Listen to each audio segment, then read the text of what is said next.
John Uncle, so I invite John Uncle to the stage.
It's a Hindi song.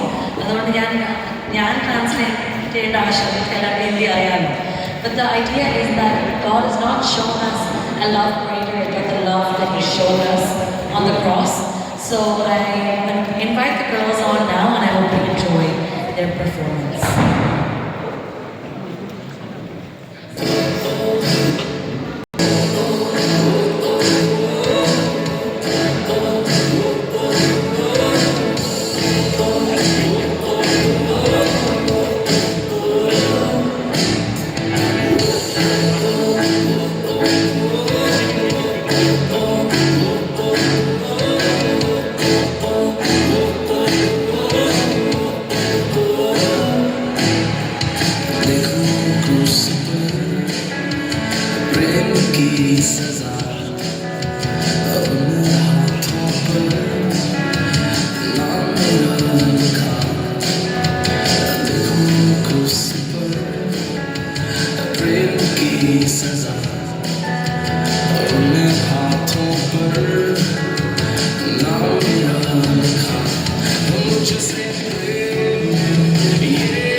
എല്ലാവർക്കും കർത്താവായ യേശുക്രിസ്തുവിന്റെ നാമത്തിൽ സ്നേഹപൂർവ്വം സ്വാഗതം.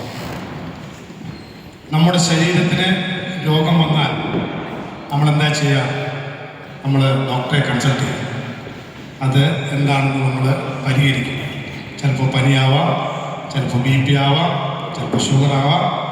പക്ഷേ നമ്മുടെ ആത്മീയ ജീവിതത്തിന് രോഗം വന്നാൽ നമ്മൾ എവിടേക്കാണ് കടന്നു പോകുന്നത്? ആരെയാണ് ട്രീറ്റ് ചെയ്യുന്നത്? ആരാണ് ട്രീറ്റ് ചെയ്യുന്നത് എന്നിവയെ പറ്റി നമുക്ക് പരിശോധിക്കുവാൻ സാധാരണ ഒരു വിശ്വാസിയെ കണ്ടുവരുന്ന ചില രോഗങ്ങളും അവരുടെ പ്രശ്നങ്ങളും ഇന്ന് നമുക്ക് വേണ്ടി സംസാരിക്കുവാൻ കുപ്രസിദ്ധനായ 15 വർഷത്തെ ഏകദേശം 15 വർഷത്തോളം പ്രവൃത്തി പരിചയമുള്ള പ്രഗത്ഭനായ വിശ്വാസികളുടെ എല്ലാ രോഗങ്ങൾക്കും കൃത്യമായി കണ്ടുപിടിക്കുകയും പക്ഷേ സ്വന്തം രോഗവിഷയം അറിയാത്തതുമായ ഡോക്ടർ തോമസിനെയാണ് ഇന്ന് നമുക്ക് ലഭിച്ചിരിക്കുന്നത്. ഡോക്ടർ തോമസുമായിട്ട് ഫോണിൻ പ്രോഗ്രാമിലേക്ക് നമുക്ക് സ്വാഗതം ചെയ്യാം. അതിനായി ഡോക്ടർ തോമസിനെ ക്ഷണിച്ചു.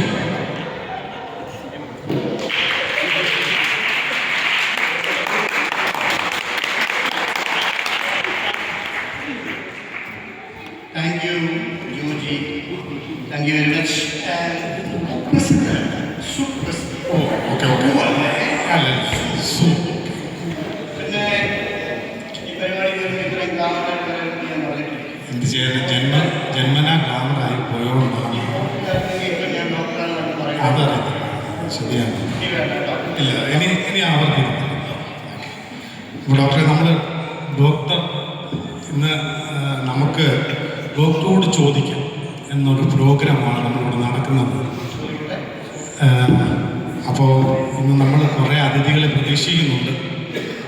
ആത്മീയ ഗോളത്തിലെ വിഷയങ്ങളൊക്കെ നമുക്കിന്ന് സംസാരിക്കാം. അപ്പം ആത്മീയ പ്രശ്നങ്ങളൊക്കെ നമുക്ക് പരിഹരിച്ച് നമുക്ക് എങ്ങോട്ട് പോവാം, എങ്ങനെ പോവാം എന്നൊക്കെ ഒന്ന് കണ്ട് മനസ്സിലാക്കാൻ ഡോക്ടറെ എന്നുള്ള അഭിപ്രായങ്ങളും നിർദ്ദേശങ്ങളും ഞങ്ങൾ പ്രതീക്ഷിക്കുന്നു. ഡോക്ടർ ഫോൺ വരുന്നുണ്ട്, നമുക്ക് പ്രതീക്ഷിക്കാം. ഹലോ, ആരാ സംസാരിക്കുന്നത്? ഡോക്ടറോട് സംസാരിക്കാൻ പ്രോഗ്രാമിലേക്ക് സ്വാഗതം. ആരാ സംസാരിക്കുന്നത്? കോട്ടയത്തുനിന്ന് കുഞ്ഞമ്മയാണ് വിളിക്കുന്നത്. കോട്ടയത്തുനിന്ന് കുഞ്ഞമ്മ. ഹലോ കുഞ്ഞമ്മേ, എന്തായിരുന്നു പ്രശ്നം? നമ്മളോട് ഇന്ന് ഡോക്ടറോട് ചോദിക്കാൻ പ്രോഗ്രാമിൽ ഡോക്ടർ തോമസ് ഉണ്ട്. എന്താണ് പ്രശ്നം എന്നുള്ളതൊക്കെ, എന്താ സംശയങ്ങൾ എന്നുള്ളതൊക്കെ നമുക്ക് ഡോക്ടറോട് ചോദിച്ചാൽ ഡോക്ടർ വിശദമായിട്ട് പറഞ്ഞു തരും. ഡോക്ടറെ, കോട്ടയത്തുനിന്ന് കുഞ്ഞമ്മ. കുഞ്ഞമ്മേ. ഡോക്ടറെ, എന്തുകൊണ്ട്? സുഖം ഡോക്ടറെ. എനിക്കൊരു പ്രശ്നം പറയാനുണ്ട്. ഞാൻ ദൈവസന്നിധിയിലിരുന്ന് പ്രാർത്ഥിക്കുമ്പോൾ എനിക്ക് അധിക സമയം പ്രാർത്ഥിക്കാൻ പറ്റുന്നില്ല. 5 മിനിറ്റ് കഴിയുമ്പോഴത്തേന് ഉറക്കം വരികയാണ്. അതെ ഡോക്ടറെ.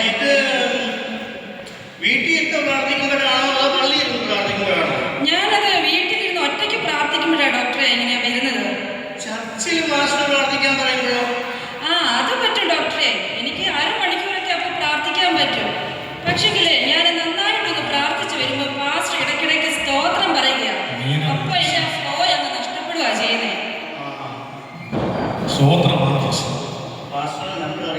നമുക്കത് വിളിച്ച് ചോദിക്കാം.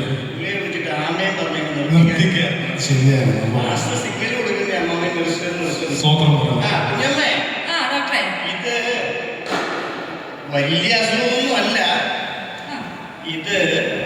ഈ പെർഫോമാനിക് എന്ന് പറയുന്ന ഒരു അസുഖമാണ്. മനസ്സിലായോ? നമുക്ക് തൽക്കാലം ഇന്ന് ചെയ്യാൻ പറ്റുന്ന ഒരു മരുന്നെന്ന് പറയുന്നത്, കുഞ്ഞമ്മ വീട്ടിൽ ഈ 5 മിനിറ്റ് പ്രാർത്ഥിക്കത്തില്ലേ? പ്രാർത്ഥിക്കുമ്പോൾ നിങ്ങളുടെ അവിടെ ആരാ മൈക്ക് ഓപ്പറേറ്റ് ചെയ്യുന്നത്? ഞങ്ങളുടെ പേരൊന്നും എനിക്കങ്ങനെ ഓർമ്മയില്ല. എന്നാ പയ്യനോട് പറഞ്ഞിട്ട് അവിടെ എക്സ്ട്രാ മൈക്രോഫോൺ ഉണ്ട്, പറഞ്ഞെടുത്ത് വീട്ടിൽ കൊണ്ടുപോകും. വീട്ടിൽ കൊണ്ടുപോയി കടം ഓൺ ചെയ്ത് വെച്ച് പ്രാർത്ഥിക്കും. എന്നാലും ഈ മൈക്കൊക്കെ കിട്ടിക്കഴിയുമ്പോൾ ഉണ്ടല്ലോ, ആ ഉറക്കം ഒന്ന് കുറഞ്ഞു കിട്ടും. പിന്നെ ഞാനൊരു ചെറിയൊരു ഒരു മരുന്നും കൂടെ തരാം. 1 തെസ്സലോനിക്കർ 5:17 ഇടവിടാതെ പ്രാർത്ഥിക്കണം. അതും കൂടെ ചെയ്താൽ അത് രാവിലെ ഒരു ദിവസം വൈകിട്ട് ഒരു ദിവസം ആയിക്കോട്ടെ, ആ ഡോക്ടറെ. കേട്ടോ? ഡോക്ടറെ ഇതിനെന്തെങ്കിലും സൈഡ് എഫക്റ്റ് ഉണ്ടോ? സൈഡ് എഫക്റ്റ് ഉണ്ട് കേട്ടോ, അത് ശ്രദ്ധിക്കണം. ദൈവത്തോട് കൂടുതൽ അടുക്കും കേട്ടോ.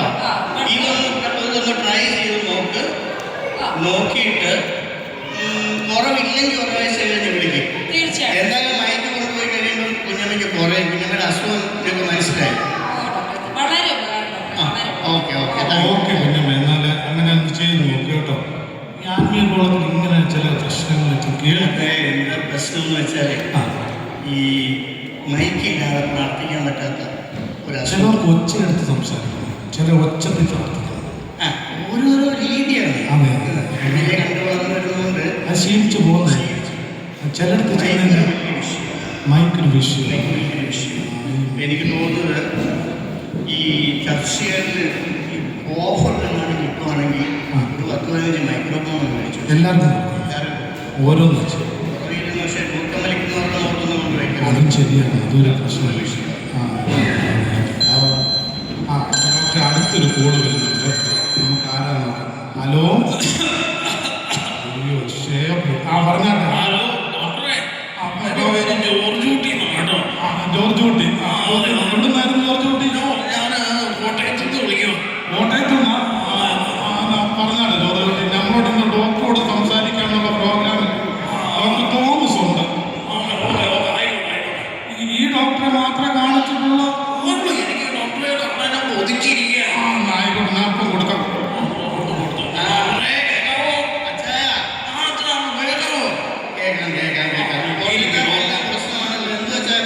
ഒന്നുമില്ല ഡോക്ടറെ, കുറേ നാളായിട്ട് എനിക്കൊന്ന് സംസാരിക്കണമെന്നുണ്ടായിരുന്നു. ഞാനത് കുറച്ച് ക്വസ്റ്റ്യൻ ചോദിക്കാൻ വിളിച്ചതാണ്. ഒരു ക്വസ്റ്റ്യനേ ഉള്ളൂ, ഞാനിത് കൂടി പറഞ്ഞതേ ഉള്ളൂ. ഡോക്ടറെ, എനിക്കാണ് ഈ പള്ളിയിലൊക്കെ പോകുമ്പോൾ ഭയങ്കര ബോറടിയാ ഡോക്ടറെ. ഇതൊരു അസുഖമാണോ?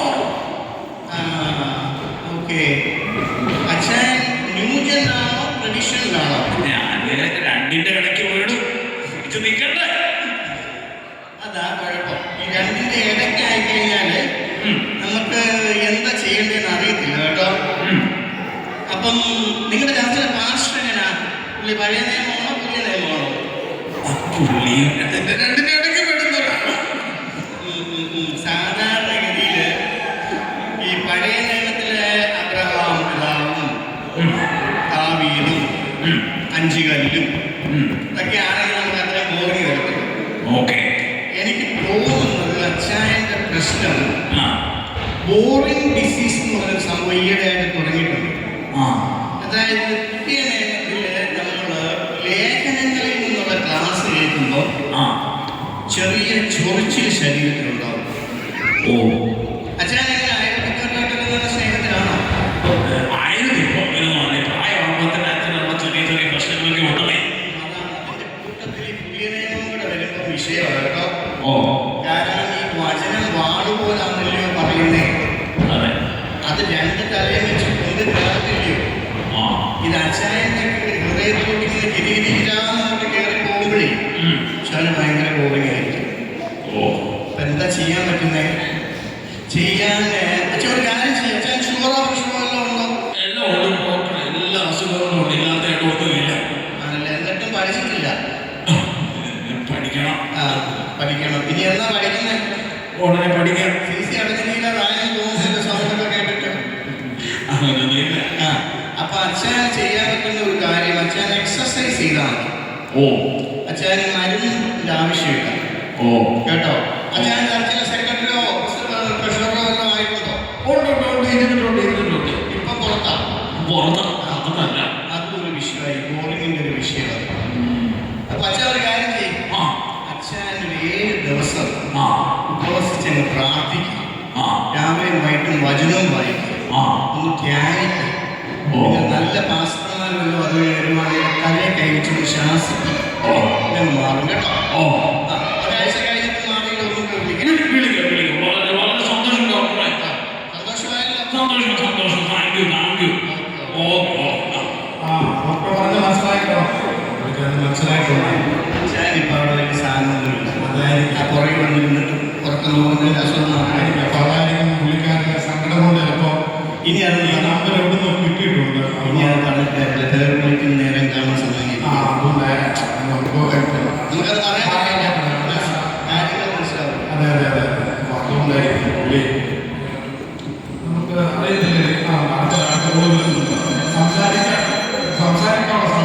ഹലോ, ഹലോ, ആരാ സംസാരിക്കുന്നത്? ഡോക്ടർ ത്രേസ്യാമ്മയാണ് തിരുവനന്തപുരത്തിലെ. ഓ, ത്രേസ്യാമ്മ, തിരുവനന്തപുരം. എനിക്ക് കേൾക്കാവോ? എനിക്ക് ഡോക്ടറോട് ഒരു കാര്യം ചോദിക്കാനുണ്ടായിരുന്നു. അത് ഞാൻ പള്ളിയിൽ പോകുന്ന ആളാണ്. അപ്പൊ എനിക്കാണെങ്കിൽ സാക്ഷ്യം പറയാതെ ഒരു ഞായറാഴ്ച ഇരിക്കാൻ പറ്റില്ല കേട്ടോ. അപ്പൊ ഞാനാണെങ്കിൽ സാക്ഷ്യം പറയുന്ന മുമ്പ് എനിക്കൊരു പാട്ട് പാടാതെ സാക്ഷ്യം പറയാൻ പറ്റത്തില്ല. പക്ഷെ ഞാൻ പോകുന്ന പള്ളിയിലെ പാസ്റ്റർ ആണെങ്കിൽ പാട്ട് പാടാതെ സാക്ഷ്യം പറയാനാ പറയുന്നത്. സമയത്തിന്റെ കാര്യം കൊണ്ട് എനിക്ക് ഓർമ്മയുണ്ട്. അപ്പൊ എനിക്കത് ഭയങ്കര ബുദ്ധിമുട്ടാണ്. ഞാൻ എന്താ ചെയ്യട്ടോ? എല്ലാ ആഴ്ചയും എന്തൊക്കെ സാക്ഷ്യം പറയാനുള്ളത് ചെയ്യുന്നുണ്ടോ? അല്ല, എനിക്ക് ഇത്രയും പ്രായമായി. എനിക്ക് എന്റെ ജീവിതത്തിൽ ഒരുപാട് സാക്ഷ്യമുള്ളതാണ്. അപ്പൊ എനിക്ക് എല്ലാ ഞായറാഴ്ച പറയണം. ജീവിതത്തിലെ എല്ലാ സാക്ഷ്യവും ഓരോ ആഴ്ചയിലും ഉണ്ടാവുന്നുണ്ടോ? അതെ, എനിക്ക് എന്റെ ചെറുപ്പം മുതൽ ഈ പ്രായം വരെ എനിക്ക് പറയാനുള്ളതൊക്കെ ഒരുപാടുണ്ട്. അപ്പൊ അതെനിക്കൊന്ന് പറയണമായിരുന്നു. പക്ഷെ പാസ്റ്റർ ആണെങ്കിൽ അതിനുള്ള ഒരു സമയം തരുന്നില്ല. ഞാൻ സമയം എന്താ പറയാ, പാട്ട് പാടി, പ്രത്യേകിച്ച് പാട്ട് പാടാനൊന്നും പാസ്റ്റർ അനുവദിക്കത്തില്ല. പക്ഷെ ഞാൻ പണ്ട് ഒരു പള്ളിയിൽ പോകുമായിരുന്നേ. അവിടുത്തെ പാസ്റ്റർ ആണെങ്കിൽ സാക്ഷ്യം പറയാനൊക്കെ സമയം തരും, പിന്നെ പാട്ട് പാടാനൊക്കെ സമയം തരും. പക്ഷെ ഇവിടെ അതൊന്നും അനുവദിക്കില്ല. അതെനിക്ക് ഭയങ്കര ബുദ്ധിമുട്ടാണ് ഡോക്ടറെ. ഇത് ശരിക്കും ക്രൈസ്തവരുടെ ലക്ഷണം കണ്ടിട്ട് ഇത് വർഷിപ്പോ മാനിയ എന്ന് പറയുന്ന ഒരു രോഗത്തിന് സ്റ്റാർട്ടിങ് വലിയ അസുഖമാണ് ഡോക്ടറെ. മാറുന്ന രോഗമാണ്. ഇത് പ്രശ്നം എന്താണെന്ന് വെച്ചാല് ആ, ക്രൈസ്തവന്റെ മുന്നിൽ 4 വർഷം കിട്ടിയിരിക്കാൻ ഒരാഗ്രഹം ഉണ്ടായിരുന്നു. അതൊരു ഡോക്ടർക്ക് മനസ്സിലായി. മനസ്സിലായി. പക്ഷെ അന്നത്തുള്ള ആൾക്കാര് ക്രൈസ്തവനെ വർഷം ജീവിക്കേണ്ടിയില്ല. അങ്ങനെ ചെറിയ ബുദ്ധിമുട്ട് എനിക്കുണ്ടായി. എനിക്ക് ഈ ഒരു പ്രശ്നമുണ്ട്. അതുകൊണ്ടാണ് ഞാൻ പറഞ്ഞത് എനിക്ക് പാട്ട് പാടണം പറഞ്ഞു. പക്ഷെ മക്കൾ പറഞ്ഞു മിണ്ടി പോലെന്ന്. അപ്പൊ അതുപോലെ ക്രൈസ്തവ ഈ കുഞ്ഞുങ്ങളോട് ഈ പാട്ട് പാടണം എന്നുള്ള ആഗ്രഹം നടന്നപ്പോൾ ക്രൈസ്തവർക്ക് കിട്ടിയൊരു അവസരം സാക്ഷ്യം പറയുക എന്നുള്ളതാണ്. പ്രശ്നം എന്താണെന്ന് വെച്ചാൽ ക്രൈസ്തവ പാസ്റ്റർ മാത്രമല്ല ചർച്ചയിൽ വേറെ വിശ്വാസികളില്ലേ? അതെ, അവർക്ക് സാക്ഷ്യം പറയണ്ടേ, അവർക്ക് പ്രാർത്ഥിക്കണ്ടേ? അതുകൊണ്ടാണ് ഇടയ്ക്കിടയ്ക്ക് പാട്ട് പാടാതെ സാക്ഷ്യം പറയാൻ പാസ്റ്റർ പറയുന്നത്. മനസ്സിലായി? എന്താ ചെയ്യേണ്ടതെന്ന് ചോദിച്ചു കഴിഞ്ഞാൽ എല്ലാ ആഴ്ചയിലും എന്തായാലും പാട്ട് പാടി സാക്ഷ്യം പറയാൻ പറ്റത്തില്ല ക്രിസ്ത്യാനി. കാരണം നമ്മുടെ പള്ളിയുടെ നിലനിൽപ്പ് നോക്കണ്ടേ? വിശ്വാസികളുണ്ടെങ്കിൽ സാക്ഷ്യമുള്ളൂ. ക്രിസ്ത്യാനി ഇങ്ങനെ പാട്ട് പാടിക്കുന്നവരുടെ അവരൊന്നും പോകില്ല. അയ്യോ. അപ്പം ഒരു കാര്യം ചെയ്യും. വീട്ടിലാരാണുണ്ട്? വീട്ടില് ഞാൻ കൊച്ചുമക്കളൊക്കെ ഉണ്ട്. ആണല്ലേ? അതെ. അവര് വായിക്കും. ഞാനെങ്കിൽ ഒരു കാര്യം ചെയ്യേ, എനിക്ക് കേൾവി കുറവുണ്ടോ? നിങ്ങൾ കൊച്ചുമക്കളും കൂടെ ഇരുന്നിട്ടേ അവന്മാരെ ഒക്കെ വായിപ്പിക്കേ. അന്ന് പ്രേക്ഷകൻ ഒരു പാട്ട് പാടും. മനസ്സിലായോ? 2 ഗുണമുണ്ട്. വർഷിപ്പിട്ട് കയറുകയും ചെയ്യാം, പാട്ട് പാടത്തിലുള്ള അസുഖം മാറുകയും ചെയ്യും. മനസ്സിലായോ? അങ്ങനെ ട്രൈ ചെയ്ത് നോക്കാം. ഒരാഴ്ച കേട്ടോ. ഓക്കെ മനസ്സിലായി.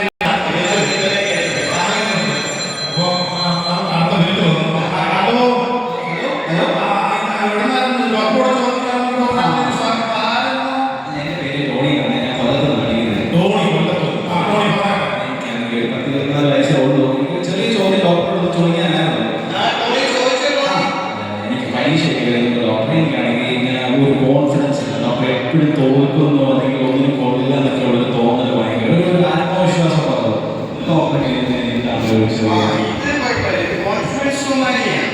ഓക്കെ. ഇതിന്റെ പ്രശ്നം എന്താണെന്ന് വെച്ചാല് പരീക്ഷയ്ക്ക് തോക്കുന്നുള്ളതിന്റെ പ്രശ്നം എന്താണെന്ന് അറിയാമോ? കണ്ടുപിടിച്ച് പോകുന്നത് പഠിക്കാതെ പരീക്ഷയ്ക്ക് വരാൻ പറ്റൂ. ഓക്കെ. അത് വേറെ അസുഖമൊന്നുമില്ല. നിനക്ക് ചെയ്യാൻ പറ്റിയൊരു കാര്യം, നീ എന്തിനാ പഠിക്കുന്ന പ്ലസ് ടു. പ്ലസ് 24 വയസ്സാണെന്ന് പഠിക്കുന്നെങ്കിൽ ഇതിന്റെ കാര്യത്തിൽ ഒരു തീരുമാനമായി. എടാ മോനെ, 24 വയസ്സിൽ നീ എന്തിനെ പഠിച്ച് കഴിയുന്ന സമയം നിനക്ക് അറിയാമോ? 24 വയസ്സുള്ള നീ പ്ലസ് ടു പഠിക്കുന്നെങ്കിൽ നീ ഓരോ വർഷം ഓരോ ക്ലാസ് എത്ര വർഷം നീ പഠിച്ചു?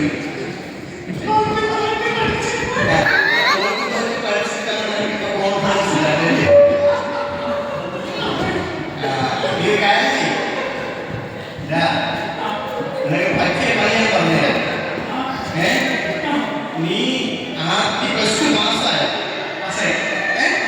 എത്രാമത്തെ പ്രാവശ്യം? മൂന്നാമത്തെ പ്രാവശ്യം. നീ എന്ത് പഠിക്കാൻ തോന്നുന്നു? ഇത് ഞാൻ തീരുമാനിച്ചില്ല, വീടിന് വേണ്ടിയിട്ടായിപ്പോ മാതാപിതാക്കളെ അനുസരിക്കുന്നത് നിനക്ക് നല്ലതാണ്. കല്യാണം കഴിക്കണോ? അതാണ് അവസ്ഥ.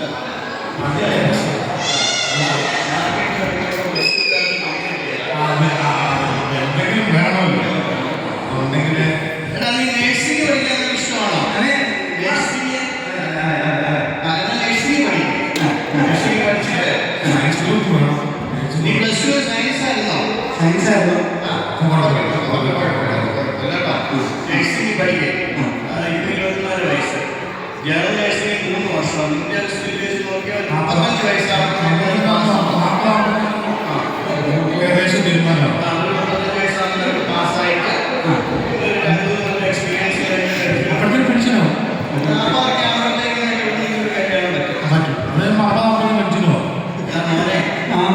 നീ നാട്ടില് ഏത് ചർച്ചിലാണ് പോകുന്നത്? ഞാൻ PCയുടെ ഒരു ചർച്ചിലാണ്. അവിടെ ചെന്നിട്ട് അവിടുത്തെ പാസ്റ്ററിൽ നിന്ന് തലേ കഴിച്ച് പ്രാർത്ഥിപ്പിച്ച് നീ ഇവരുള്ള എല്ലാ വിഷയങ്ങളും എല്ലാം കേട്ടോ. എല്ലാം എനിക്ക് അറിയാം, അതുകൊണ്ടാണ് നിന്നോട് പറയുന്നത്. അപ്പനും പറയുന്ന അനുസരിച്ച് പഠിക്കാൻ പോകുമ്പോൾ എന്തെങ്കിലും പഠിച്ച് മര്യാദ ചെയ്യും കേട്ടോ. ഓക്കെ, അല്ലാതെ ഒരു കുഴപ്പമില്ല. ശരി ഡോക്ടർ. മനസ്സിലായോ? മനസ്സിലായി. അതെ, ഷിഫ്റ്റ് ടീം ഉണ്ട്. പിന്നീട് ഇന്ന് ചെയ്ത ഇന്ന് വിളിച്ചവരെ കൂടെ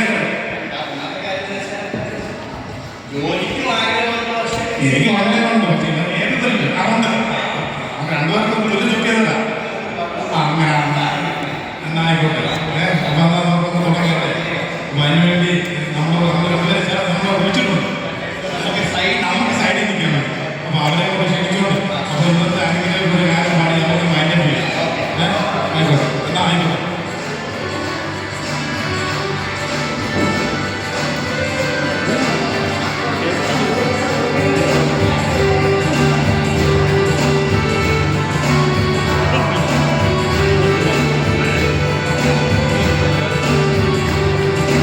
This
ഗസ്റ്റ് പാസ്റ്റർ, കടന്നു വന്നിരിക്കുന്ന എല്ലാ ദൈവങ്ങളും കർത്താവായ യേശുക്രിസ്തുവിന്റെ നാമത്തിൽ ഞങ്ങളുടെ സ്നേഹവന്ദനം.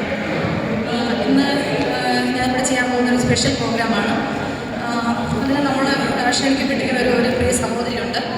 ആ സഹോദരിയുടെ പ്രത്യേകത എന്ന് വെച്ചാൽ സഹോദരി നമ്മൾ ചോദിക്കുന്ന എല്ലാ ക്വസ്റ്റ്യൻസിനും ആൻസർ തരുന്നത് പാട്ടിൽ കൂടെയാണ്. സ്തോത്രം. അപ്പം നമുക്ക് ആ സഹോദരിയെ ഇങ്ങോട്ട് വെൽക്കം ചെയ്താലോ? എല്ലാവരും കൈയടിച്ച് സഹോദരി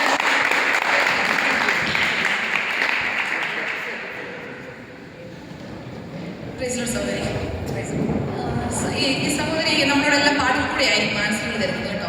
സഹോദരിയുടെ പേരെന്ന് പറയാമോ?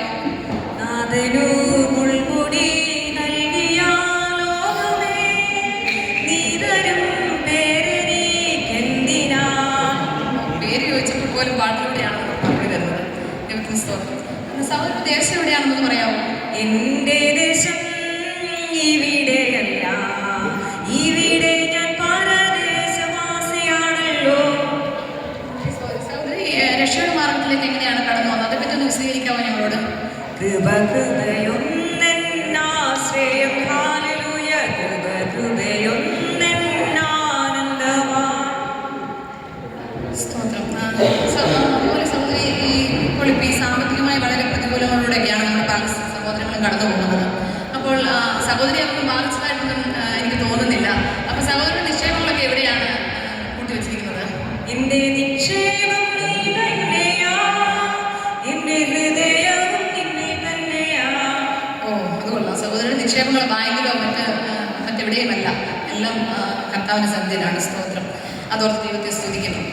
നമുക്ക് അടുത്ത ക്വസ്റ്റിന്, സഹോദരിക്ക് ഈ പെന്തക്കോസ്ത് ലോകത്തെ പറ്റി എന്താണ് സഹോദരിയുടെ അഭിപ്രായം? അതിനെപ്പറ്റി ഒന്ന് വിശദീകരിക്കാമോ? കർത്താവിൻ സ്നേഹത്തിൽ എന്നും വസിച്ചിടുവാൻ വൻകൃപയേകിടണേ.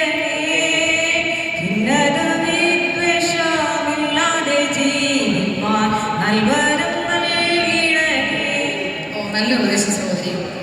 അപ്പം ഇനി സഹോദരിയുടെ കുടുംബത്തെ പറ്റിയൊക്കെ ഒന്ന് പറയാമോ? ഇത്രത്തോളം എന്നെ കൊണ്ടുവന്നിടുവാൻ ഞാനും എൻ കുടുംബവും എന്തുള്ളൂ. ഇത്ര നന്മകൾ ഞങ്ങളനുഭവിപ്പാൻ എന്തുള്ളൂ യോഗ്യത നിൻ മുൻപിൽ. ഓ, അത് ശരി. ഓക്കെ ഓക്കെ കർത്താദാസി. അപ്പം അങ്ങനെയാണെങ്കിൽ സഹോദരിയുടെ ഹസ്ബൻഡിനെ പറ്റി ഒന്ന് പറയാമോ? എൻ പ്രിയനെ പോൽ സുന്ദരനായ ആരെയും ഞാനുലകിൽ കാണുന്നില്ല, വേറാരും ഞാൻ കാണുകയില്ല. ഓ, അത്ര സുന്ദരനാണ് സഹോദരിയുടെ ഹസ്ബൻഡ് അല്ലേ? ഓക്കെ, വളരെ നല്ല കാര്യം. ഓക്കെ സഹോദരി. അപ്പം ഈ സഹോദരിയുടെ ഹസ്ബൻഡ് എങ്ങനെയാണ് സഹോദരിയോടുള്ള സ്നേഹത്തെ പറ്റി ഒന്ന്? ആകുലത്തിൽ ആശ്വസിപ്പാൻ, ആവശ്യത്തിൽ ആശ്രയിപ്പാൻ, അങ്ങല്ലാതാരുമില്ലെനിക്ക്. ആത്മനാഥായി പാരിടത്തിൽ. വളരെ നല്ല കാര്യം സഹോദരി. അങ്ങനെയാണെങ്കിൽ ഒരു ചോദ്യമുള്ളത്, ഞങ്ങളുടെ പ്രിയ കർത്താവിന്റെ ദാസൻ ജോബി പാസ്റ്ററെ പറ്റി സഹോദരിക്ക് എന്താണ് അഭിപ്രായം? ആയിരം ആയിരം നാവുകളാൽ അത് വന്ദിപ്പതിനെഴുതോ. ഓ, അത് ശരി. സഹോദരിക്ക് വർണ്ണിച്ച് തീർത്ത് ഇത്രമാത്രം അനുഗ്രഹിക്കപ്പെട്ട ഒരു കർത്തദാസനാണെന്നാണ് സഹോദരിയുടെ അഭിപ്രായം. ഓക്കെ, അങ്ങനെയാണെങ്കിൽ സെക്രട്ടറിയെ പറ്റി എന്തായിരിക്കും സഹോദരിയുടെ അഭിപ്രായം? വർണ്ണിച്ചിടാൻ എനിക്കെന്റെ നാവ് പോരായേ, എണ്ണി തീർത്തിടാമോ അവൻ ചെയ്തത്. ഓക്കെ സഹോദരി. ഓക്കെ. അങ്ങനെയാണെങ്കിൽ ഞങ്ങളുടെ ദൈവസഭയോട് സഹോദരിക്ക് എന്താണ് ലാസ്റ്റ് പറയാനുള്ളത്? ഉന്നത വിളിക്കു യോഗ്യരേ, വിളിച്ചവന്റെ സന്നിധിയിൽ നിന്നു മാറല്ലേ. ഉന്നത വിളിക്കു യോഗ്യരേ, വിളിച്ചവന്റെ സന്നിധിയിൽ നിന്നു മാറല്ലേ. ഉന്നതത്തിൽ നിന്നെ ഓർത്തു ഉന്നതം വേടിഞ്ഞു, മന്നിടത്തിൽ നിന്നെ ഓർത്തു ഉന്നതം വേടിഞ്ഞു. ഉന്നതന്റെ അന്യപാദമെന്നു നന്നായി വന്നിച്ചിടം, ഉന്നതന്റെ മധ്യപാദം എന്നു ഒന്നായി വന്ദിച്ചിടം. വീണ്ടെടുക്കപ്പെട്ട കൂട്ടമേ, വേഗമുണർന്നു രക്ഷകന്റെ വേല ചെയ്യുവിൻ. കർത്താവ് എല്ലാ പ്രിയപ്പെട്ടവരെയും ബലപ്പെടുത്തട്ടെ എന്ന് പ്രാർത്ഥിച്ചുകൊണ്ട് അവരോടുള്ള എല്ലാ നന്ദിയും അറിയിച്ചുകൊണ്ട് ഞങ്ങളുടെ ഈ പ്രോഗ്രാമിൽ നിന്ന് ഇവിടെ പറയുന്നത് സഹായിക്കുമാറാണ്.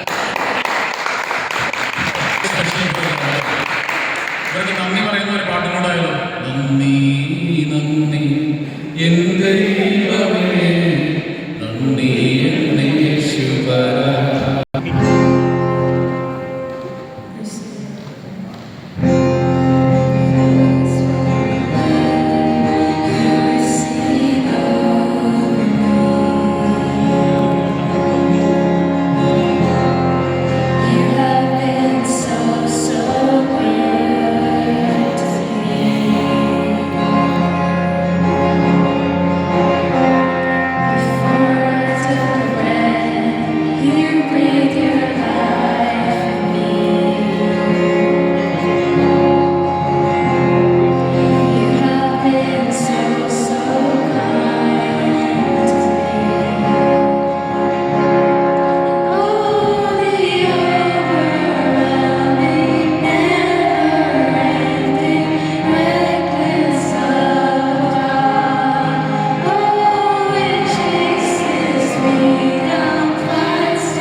സോങ്ങാണ്. അവരതിനു വേണ്ടി സ്റ്റേജിലേക്ക് വരുമ്പോൾ അടുത്ത പ്രോഗ്രാമുകൾ സമർപ്പിക്കുന്നത്.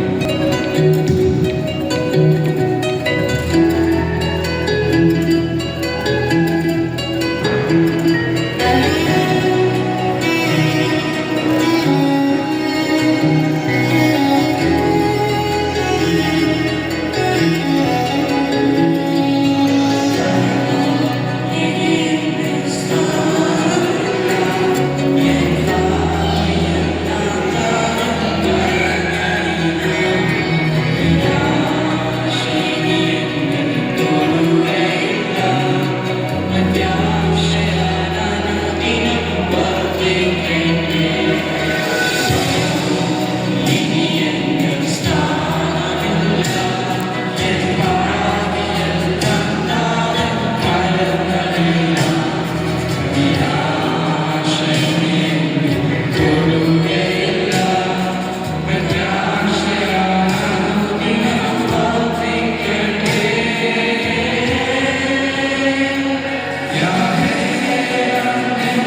വിശ്വാസികളുടെ പിതാവായ അബ്രഹാമിന്റെ ഭാര്യയായ സാറ.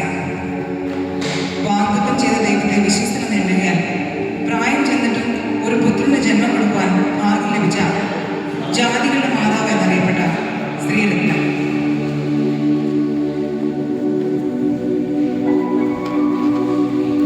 മിറിയാം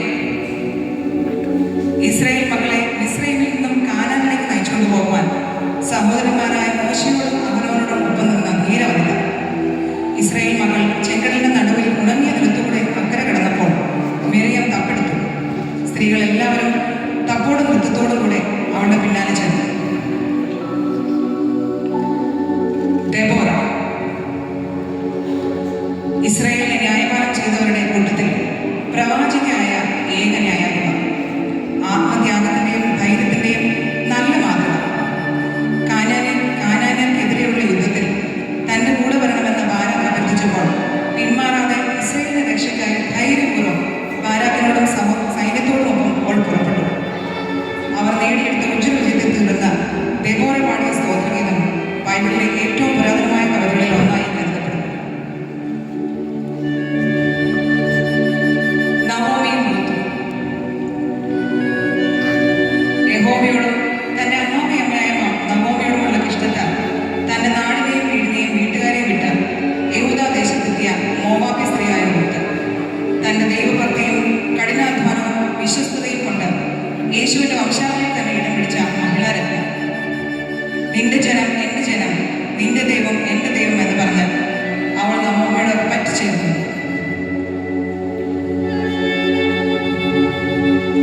ഹന്ന ഇസ്രായേൽ ന്യായാധിപന്മാരിൽ ഏറ്റവും ഒടുവിലത്തെ ന്യായാധിപനായ ശമൂവേൽ പ്രവാചകന്റെ അമ്മയായ ഹന്ന. ഹന്നയുടെ മടുത്തു പോകാത്ത പ്രാർത്ഥനയും ത്യാഗമനോഭാവവും സമർപ്പണവും ദൈവഭക്തിയും വിശ്വാസവും നാം മാതൃകയാക്കേണ്ടതാണ്. എസ്റ്റർ അഹശ്വേരോശ് രാജാവിന്റെ പ്രിയപത്നി. തന്റെ രാജ്ഞപദത്തിലും കൊട്ടാരത്തിലെ സുഖലോലുപതയിലും ഒന്നും മതിമറന്ന് ആഹ്ലാദിക്കാതെ ഇരുന്ന എസ്തർ തന്റെ ജീവൻ നഷ്ടപ്പെടുവാൻ സാധ്യതയുണ്ടായിരുന്നിട്ടും സ്വജനത്തിന്റെ വിടുതലിനു വേണ്ടി രാജസന്നിധിയിൽ സധൈര്യം നിലകൊണ്ട പ്രൗഢയും കുലീനയുമായ സ്ത്രീ.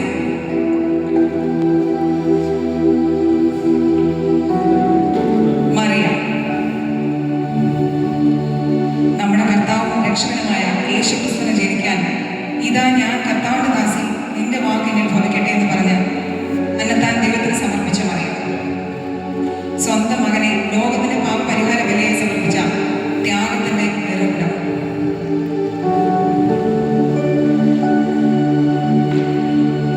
മാർത്തയും മറിയയും.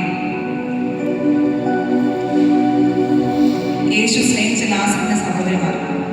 യേശുവിന്റെ പാദപീഠത്തിലിരുന്ന് എപ്പോഴും യേശുവിന്റെ മൊഴികൾക്ക് ചെവി കൊടുത്ത് നല്ല അംശം തിരഞ്ഞെടുത്ത മറിയ. പലതിനെ ചൊല്ലി വിചാരപ്പെട്ടും മനം കലങ്ങിയിരുന്ന മാർത്തയ്ക്ക് യേശുവിന്റെ സന്ദർശനം ആശ്വാസം തന്നെയായിരുന്നു. ഈ സഹോദരന്മാരുടെ ദൈവസ്നേഹവും ദൈവവിശ്വാസവും നമുക്കെല്ലാവർക്കും മാതൃകയാക്കാവുന്നതാണ്.